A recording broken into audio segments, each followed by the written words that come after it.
What's up, guys? Welcome to episode 7 of If It Wasn't for Tony. And in this episode, we're going to be discussing how to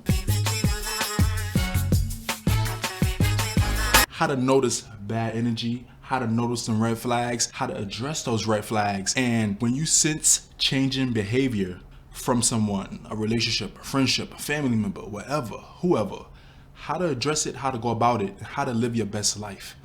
Because, sometimes them... And on a more positive note, how to read between the lines and sense when something great is coming your way. How to sense miracles happening. How to sense good energy, positive energy, good luck. Because with this topic, there's the good and the bad side. Life throws so many curveballs at us. Some of them throw us off track.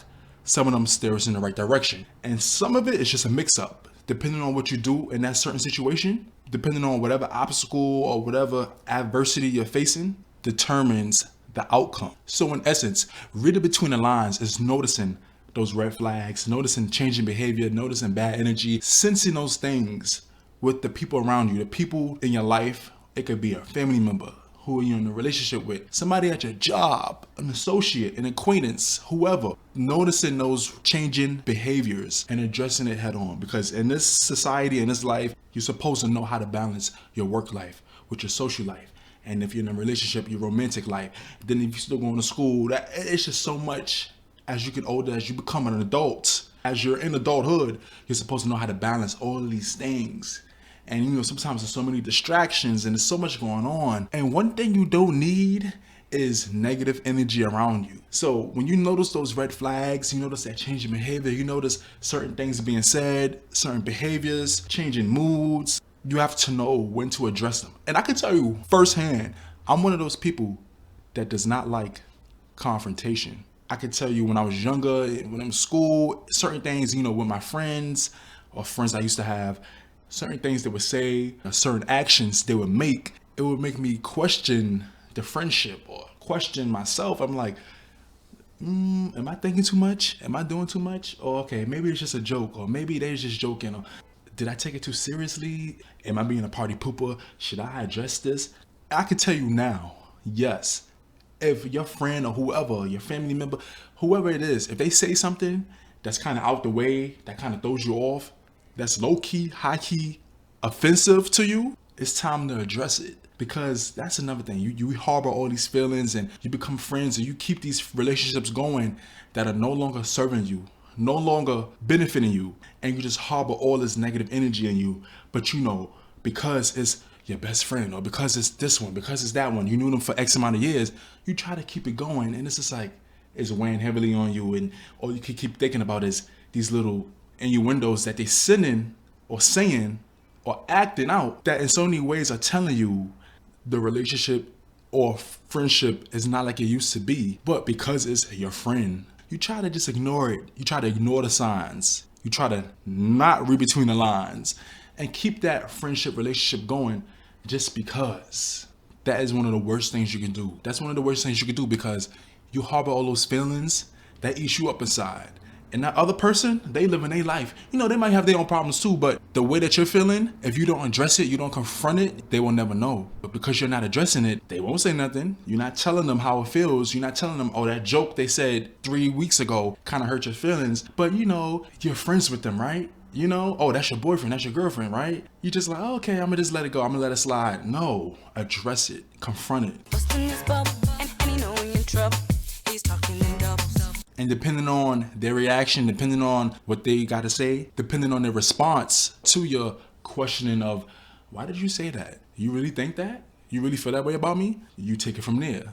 Do you continue that relationship? Do you continue that friendship? Or do you just kind of ease off of them? Delete that negative space out of your life that's no longer serving you. Don't let people take you for granted. That's another thing that a lot of people do. They take you for granted. Treat others how you want to be treated, but don't let anybody just treat you any type of way just for the sake of it. You're worth more than that. You should be respected more than that. Certain people in your life that are not respecting you, they're no longer benefiting you in a positive, uplifting way. It's time to cut them people off. Gotta go bye-bye. They gotta go. They have to go. There's this whole world out there for us. We're living in it. You should be living your life to the fullest, not living just to make it to another day. And speaking of living life to the fullest, on a more positive note, there's ways to Open your mind. and pick up those signs on when you need to do something to better your life, to create better opportunities for yourself. Apply to that job, make that podcast, make that YouTube channel, go out for your driver's license. You want to start a business? You want to start a clothing line? Do that. You want to start making music? Do that. You want to become a chef? Go accomplish that. The potential of what we could do is endless. You know, you might be stuck in a job you don't really like, whatever it is. You got to make your money how you make your money, right? It might not be the most pleasing job to you, but you do what you can do to get by, pay your bills, and it's on to the next. But that doesn't mean that you can't try that idea that you had for so long. For a few months, even for a few weeks, you had this idea like, okay, maybe I want to do this, but what if it fails? You'll never know if you don't try. There's so many people in my family, some of my friends, some people I met at work, I talked to them and they had these ideas, and for most of them, I've actually seen them come to fruition. And to remember them talking about it and to actually see them doing it, living it, being successful in it, it's amazing. And when I say read between the lines, that's what I mean. Pick up those great signs. I believe in good luck. I believe in miracles. When you feel something, you feel it in your gut, you feel it in your spirit, you have that instinct to do something, to try it, go for it. You've been sitting on this idea for months, for years. You'll never know how much of a success it's going to be until you let it hatch, And as you can see, all these episodes connect in one way or another. And I'm going to be speaking about it again, but it's such a true testament to me and to this idea of believing in yourself and just trying something, going for something. Even with my journey with YouTube, for years, I used to sit in the comment sections of other people's videos, supporting their channel, commenting, liking, subscribing, watching all their videos, and just doing my roundabouts on YouTube. And I always thought about making my own channel, but it was just like one of those things like, oh, it's millions of people on YouTube. What's going to make my channel different? What's going to make my channel special? What's going to make my channel pop? But then it came to the point where I started seeing all these signs. I started seeing all these YouTube commercials. And I remember some girl at my job I used to work at was like, oh, I started my YouTube channel. And I remember her saying, oh yeah, I've been making videos about hair and makeup and about faith and all these different type of things she was saying. I was like, okay, I've been thinking about making a YouTube channel too. And we just had this conversation back and forth. A few weeks went by, none of us made the channel until we had subscribed to each other, right? One day I saw a notification pop up and I saw that she had uploaded her first video. And I was like, you know what? That's a sign for me right there. Because we always talked about it and weeks went by. And I was like, oh, it's just one of those things you talk about, oh yeah, I'm gonna do a YouTube channel, but you never do it. To see that she actually uploaded her first video, that encouraged me. And I was like, you know what? If she could do it, we talked about this, I'm gonna do it. And I started uploading my videos, and y'all know the whole story. If you listen to episode 1, What Makes Us 1 in a Million, y'all know the whole story of how I found my way on YouTube. But it was just that sign that I needed. I could take this and be like, oh, she uploaded her first video. Oh, that's nice. Oh, and just leave it alone. Or I could take that as a sign that, okay, she uploaded her first video. Now it's time for you to reenact your channel. Start uploading more videos on your channel.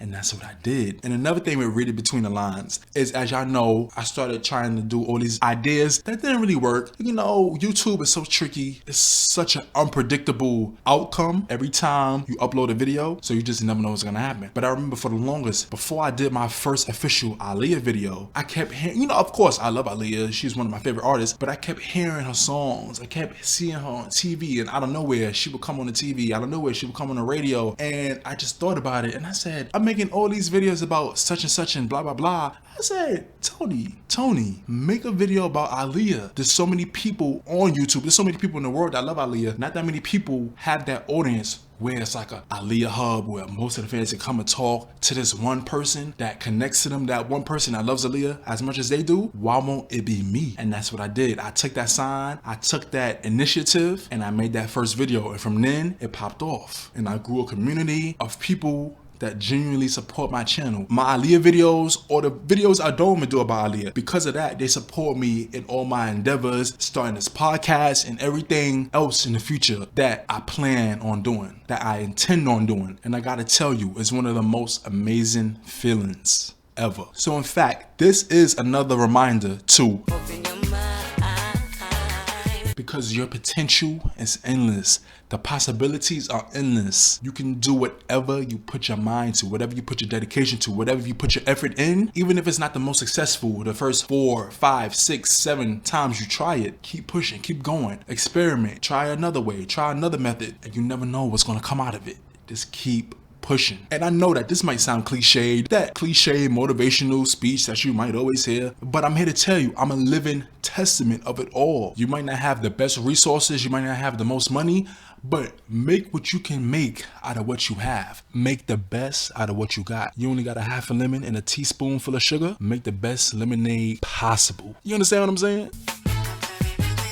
And with that, I have to say, when you read between the lines and pay attention to those signs, it really helps to delete all that negative energy out your life and bring amongst the most positive outcomes. And with that, thank you for tuning into episode 7 of